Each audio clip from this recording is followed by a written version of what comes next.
How's it going, everyone? It's me, Vivi, and welcome to a Spyro and Crash Bandicoot related video. Remember when there was this huge dilemma surrounding Spyro Reignited Trilogy? The whole download controversy? It caused a lot of frustration amongst the whole community. Well, not whole community, but a good portion of it. People fearing their internet connection not being adequate enough.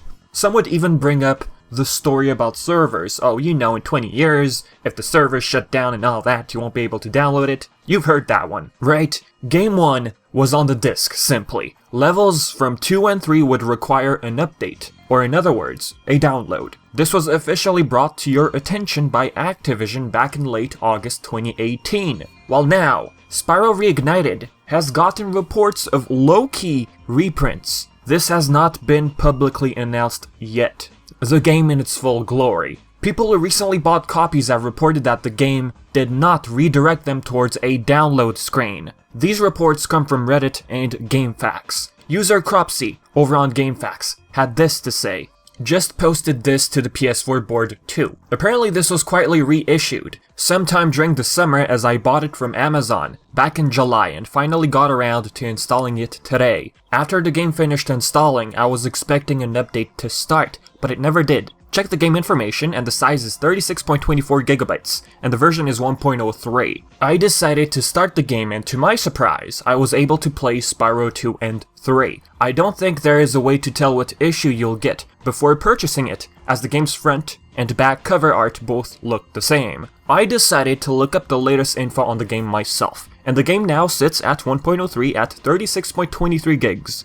Originally, the game had a pretty big chunk of a download, totaling 67.5 gigs. Looking at the replies on GameFAQs, apparently the reprinted disc comes with copyright 2018-2019. If you look at your copy from 2018, you only see 2018 copyright, obviously. The box art is completely the same, according to these reports, the front and the back. However, it still says download required for a funny reason. The only way to know if you got a reprint is to try and spot 2018 and 2019 on your disc. And this. User Blue Juan. Friend of mine bought a fresh copy at Walmart and was complete version. New one appears to have an ad of CTR Nitro-Fueled in a slip, while the original game did not. He also properly looked at the disc and saw the 2018-2019 there. So as for retail stores, we got Walmart, we got Amazon. I wouldn't be surprised if GameStop would put it on their shelves soon.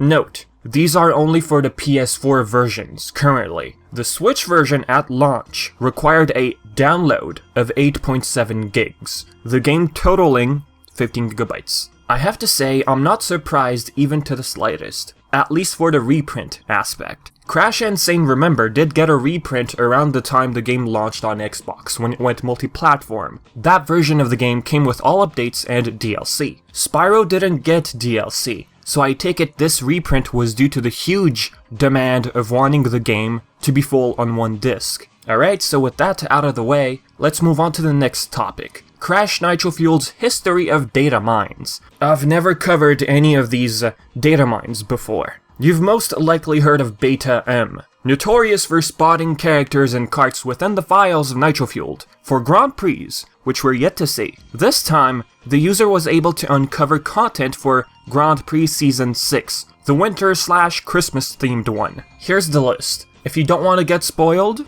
just click away. Looking at the characters, it appears Fasty has been switched to Hasty. Fasty being an unused character from Naughty Dog's era, and now it appears he's going with the name Hasty. It all makes sense now. Rillaroo is in. I'm not surprised after seeing him on a banner in Koala Carnival. Yaya Panda. I feel that one they either listened to the fan requests or they simply just want to add everyone eventually. What's interesting about Yaya Panda, she originates from mobile games such as Crash Nitro Kart 2, Crash Bandicoot Nitro Kart 3D, and Crash Bandicoot Nitro Kart 2, which was a sequel to 3D. The track for Season 6 is codenamed Luminous. Season 7 goes by the name Dry Land. BetaM also reveals that there's potentially more Grand Prix after, starting from January till May. I'm not saying I'm surprised. Some people did start wondering, hey, are we gonna get more Grand Prix after the Christmas one? Also, don't take these as 100% confirmation. Yes, a bunch of characters and carts came to fruition after these data mines, but I'd say that 90% of what BetaM digs up becomes real. Going off memory here, BetaM had Datamined Ripto, Sorceress, Fake Velo, Baby Cortex, Baby Entropy, Wally Wampa Cheeks. All of those characters were also data mined. Even Sumo Papu was data mined. I mean, the skin we have here on this list, the mystery one, could be his Sumo skin. We are yet to see all of those data mines, if ever. These characters could appear in a future Grand Prix, for all we know. If we get a second Spyro Grand Prix, I mean, that'd be awesome. I could imagine Ripto being the highlight of that one. Probably also include maybe Bianca, Allura, perhaps. If we include the Sorceress as well, we're looking at a good number of characters. Even looking at the Grand Prix Season 6 data mine, we're looking at 5 characters. Heck, we might not see all those 5 characters. From what we've gathered so far, Beanox seems to be sticking to 3 characters. I mean, who knows, this could change with time. So with that being said, guys, this is it for the video. So as usual, do your stuff. If you have questions or anything like that, leave everything in the comments section below. And as always, I've been Vivi, and thank you so much for watching.